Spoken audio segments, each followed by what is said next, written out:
Let's hug this out, okay? We really need to hug this out.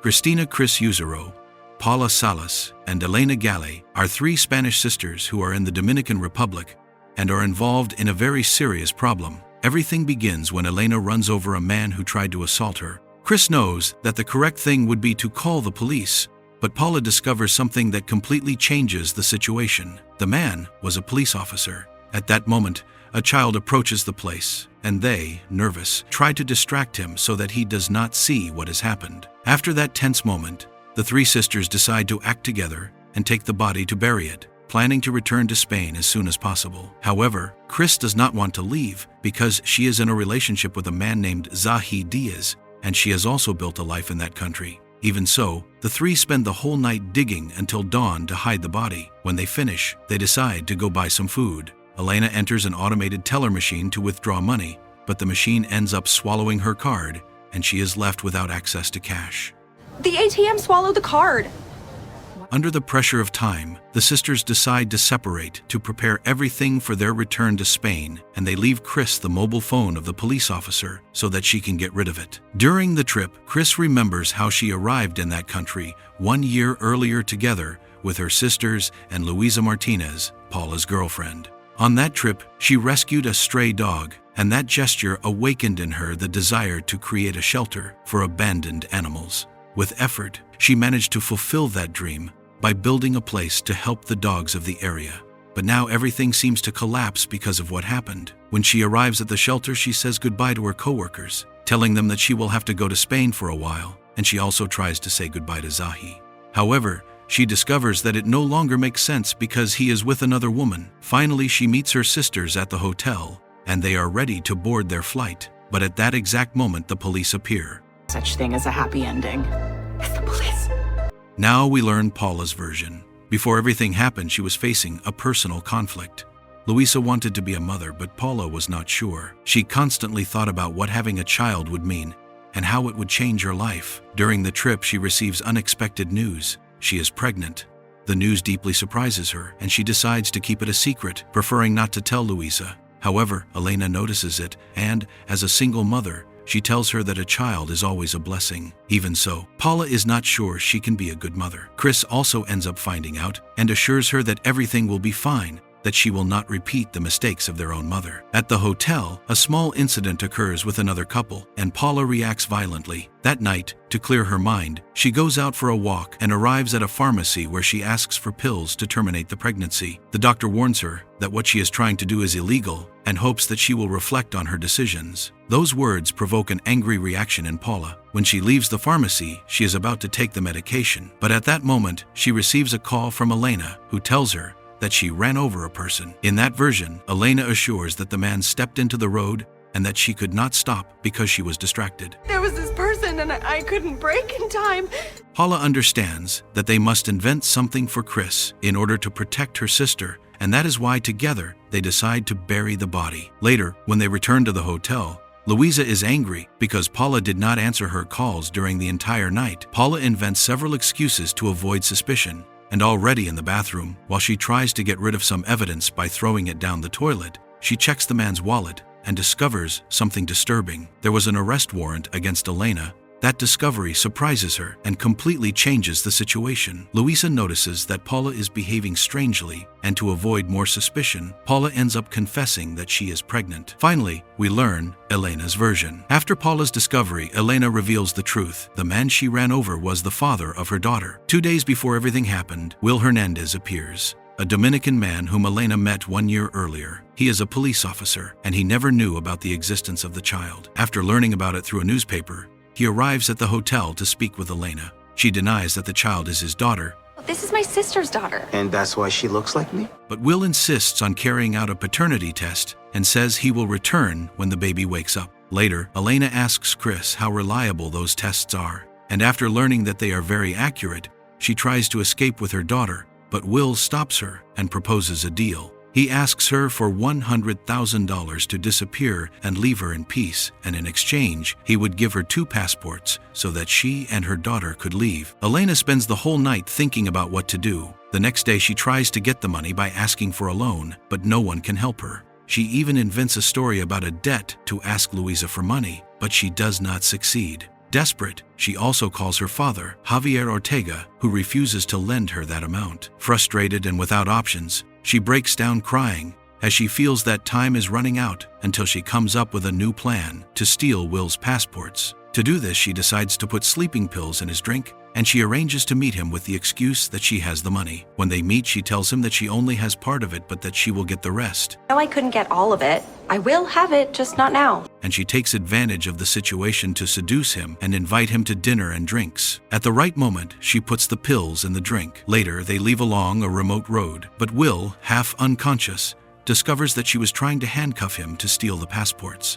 Furious, he chases her and tries to drown her. And at that moment, memories of the childhood of the three sisters appear in her mind, memories of a difficult childhood that marked them deeply. After everything that happened, Paula tells Elena that the best thing is to return to Spain. Elena, fearing being arrested, asks her sister to take care of her daughter if something happens to her. The return flight happens normally, and when they land in Spain, their father Javier is waiting for them at the airport. The next day, Elena's life seems to return to normal, but she receives a call from Chris, who saw the news coming from the Dominican Republic. The body was discovered. Chris immediately recognizes that it is Will. Given the seriousness of the situation, Paula mentions that maybe Luisa should know what happened. What are we gonna do about Luisa? Because she is her partner and could help them. But the sisters look at each other and agree on something. Luisa must not find out, but Luisa also has her own version of the events.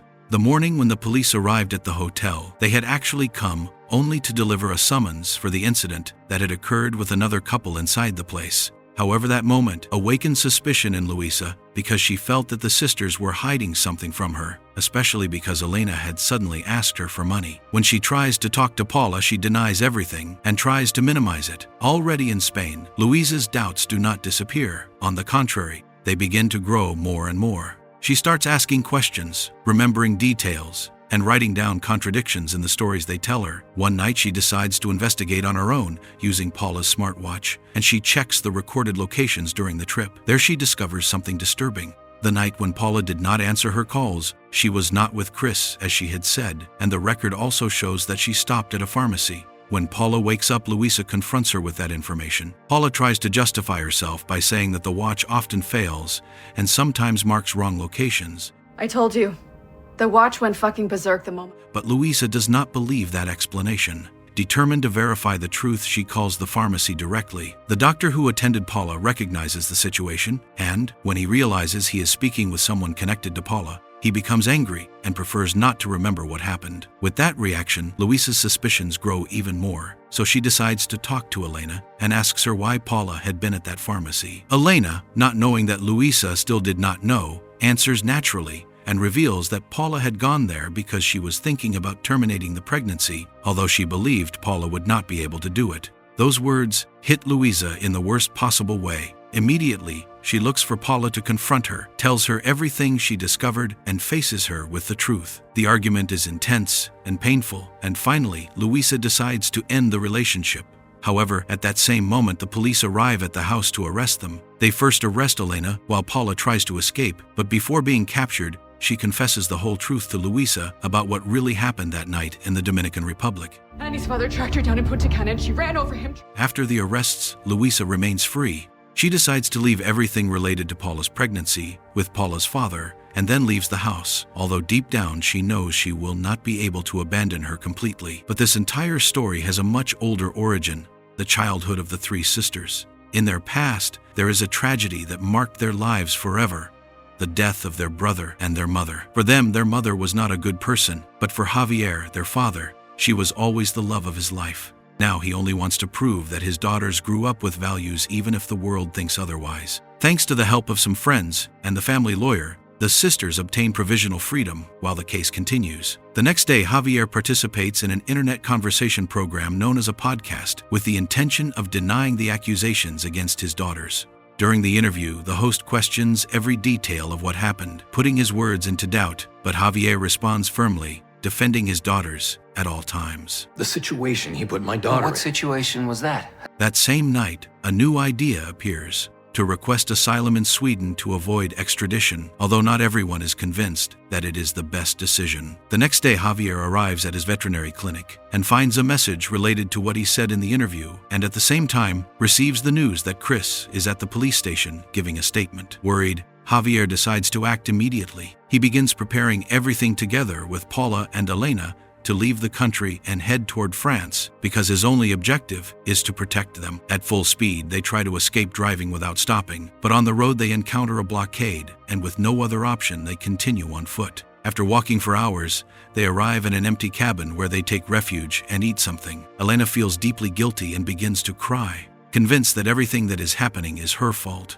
which provokes a strong argument among all of them. At dawn, Javier goes out for a walk with his rifle, arrives at a small church, and enters to pray. But when he leaves, several men intercept him and tell him that they know who he is. Frightened, Javier runs back to try to escape with his daughters, but it is already too late because the police surround the place and finally arrest them. Years later, Annie Hernandez, Elena's daughter, tries to discover the truth about why her mother is in prison. She reviews files, listens to recordings, and slowly reconstructs what happened. In her investigation, she discovers that Luisa definitively ended her relationship with Paula, and she also learns an even darker truth from the family past. The sister's mother had killed her own son before taking her own life, a tragedy that Paula could not prevent. Over time, Luisa distances herself from the family, while Chris remains close to Elena because she does not want her daughter to grow up with her inside a prison. While Annie continues investigating, new revelations appear. In a memory from the past, the real scene of that night is shown. Elena asked Will to check the car and, taking advantage of the moment, she ran him over again and again until she took his life. None of the three sisters had told the truth, and that fact was never officially declared, something that Annie still does not know.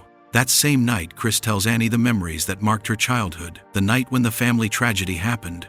During the conversation, Annie mentions that Paula invited her to travel to the Dominican Republic, and she also invites Chris to accompany her, so both of them return to the place where years earlier Chris had fulfilled one of her dreams. There they arrive at Paula's house, who now lives in that country. While they prepare food, Paula comments that she usually visits Elena in prison, brings her food and gives her some money, which bothers Chris because she believes prison has not taught her anything. Later, Paula takes them to the place where they buried Annie's father's body. After leaving the site, Annie tells her aunt that for her, Chris is her real mother and not Elena. Chris explains that she always tried to do the right thing and that telling the truth was the best thing. Then Paula reveals the real reason why she invited them on the trip. She wants Annie to testify in court so that her sister can obtain freedom, because Elena still has 7 years of her sentence left and her health is deteriorating. Annie agrees to testify, and during the trial, she delivers an honest speech. Although she does not justify what her mother did, she manages to convince the judge to grant her conditional release.